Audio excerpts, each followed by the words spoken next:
Hey everybody. Hey Michael. Sweet. Alright. Alright.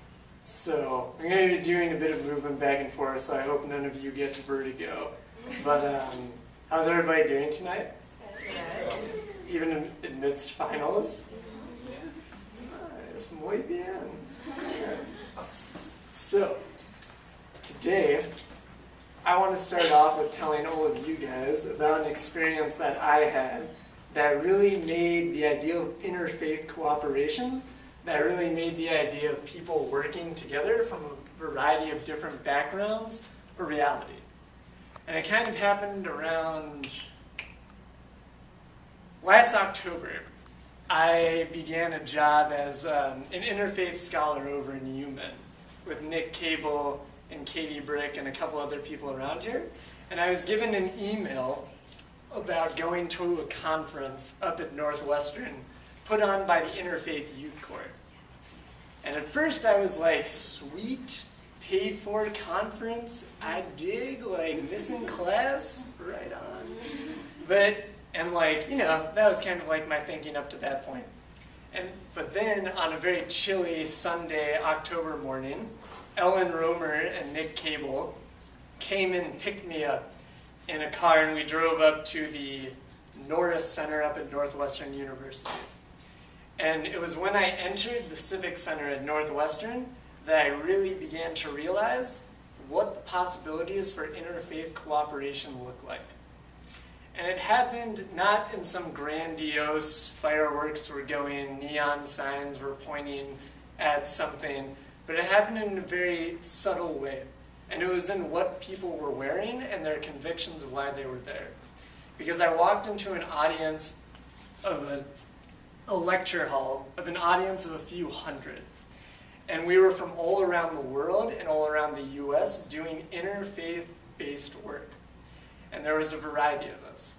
There was a variety of colorful hijab for those that were practitioners of Islam. There was the quiet, yet still present collars of the priestly sorts telling me that there were priests in the room. There was a sprinkling of my own tradition of people having kippot, which told me that my fellow Jews were in the house.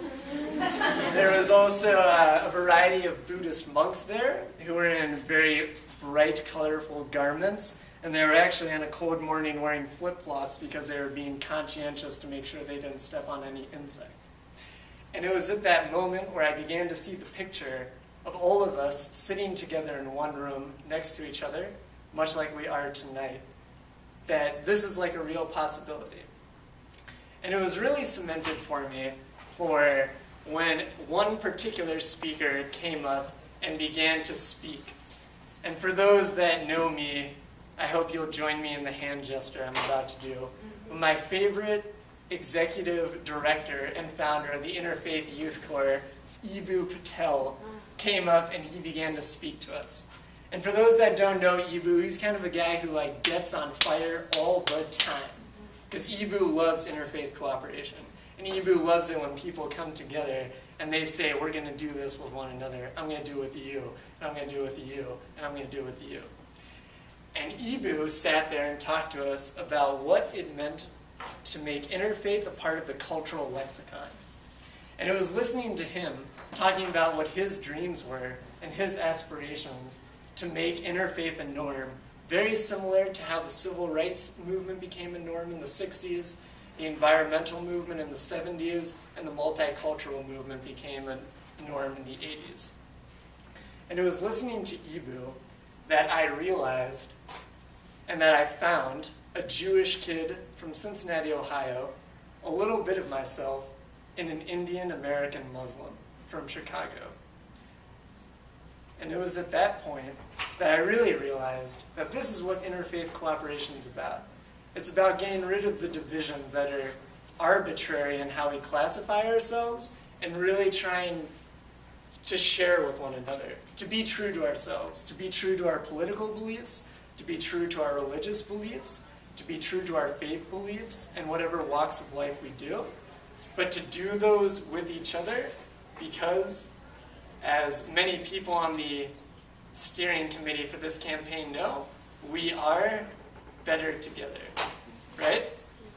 Can you guys say that with me? I feel like there's not much audience participation. We are better together. We are better together. We are better together. I was actually expecting you guys to say DePaul because it was like the truth. But exactly. We're better together and we're DePaul. And we're students at DePaul University who are focused on social justice, on working with each other and working for the betterment of all, no matter how that happens. So friends, thank you very much for coming out tonight. I'm astonished that we'd have this many people during finals and that all of you are here. And I just want to say from the bottom of my heart, thank you for coming and spending the time. And I hope that you enjoyed this evening. So until next time, thank you.